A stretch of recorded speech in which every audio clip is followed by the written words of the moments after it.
I'm a big believer in teaching by positive example, focusing on what you should do, not what you shouldn't do. But I do want to address what I consider to be the three big myths when it comes to body language in the workplace and body language in general. The number one myth out there, and I hear this every single week when I'm conducting public speaking, media training workshops with clients, individuals, groups all over the world, someone will bring this up. And the issue is hands. What do you do with your hands when you're speaking, presenting, in a briefing, talking on Skype video or Zoom? The big myth out there is that somehow it's distracting to move your hands and it's more professional to hold your hands down. Nothing could be further from the truth. Now, I monitor audiences all over the world. I test audiences, and what I have found, regardless of the culture, regardless of the industry, is that people respond much more favorably to an individual in a business situation, speaking, presenting, talking, when that person moves his or her hands. The second you freeze your hands, you freeze your arms, body, your vocal cords, and you are going to sound more nervous, stiff, monotone, and you're going to look stiff. So huge, huge myth out there. Now, in theory, is it possible to be wildly gesticulating and distracting? It's possible. All I can tell you is that for 30 years, I've trained 10,000 people all over the globe from 6 continents. I've never yet had anyone wildly moving their hands too much. But every week, sometimes every day in a week, I have people stand up to give a presentation and they do this or grab a lectern.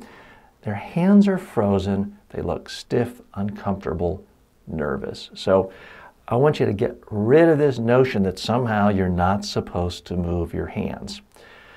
Have I ever seen someone move hands too much?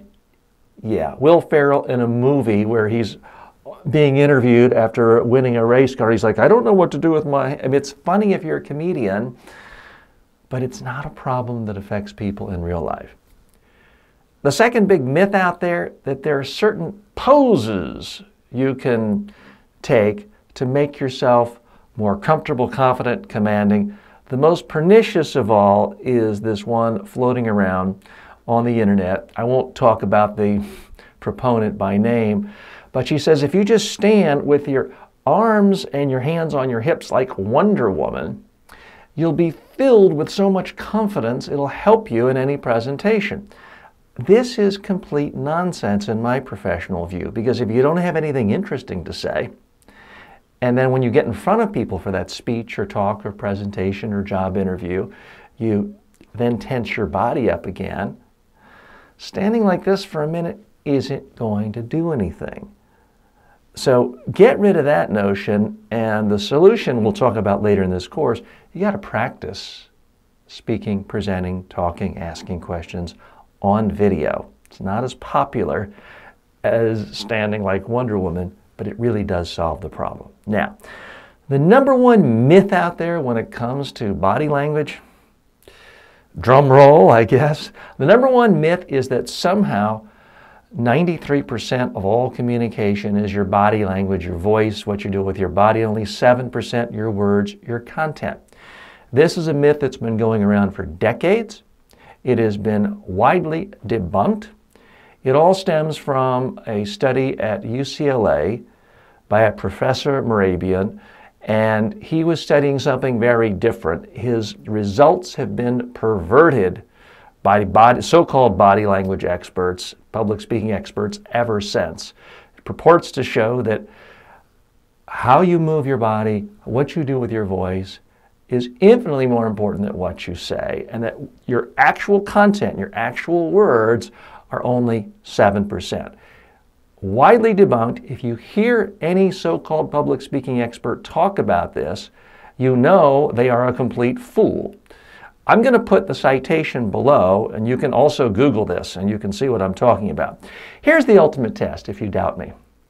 If really everything is body language and your voice, and content is only 7%, that means you could give a sales presentation to someone who doesn't speak your language. They would still understand 93% of what you're talking about.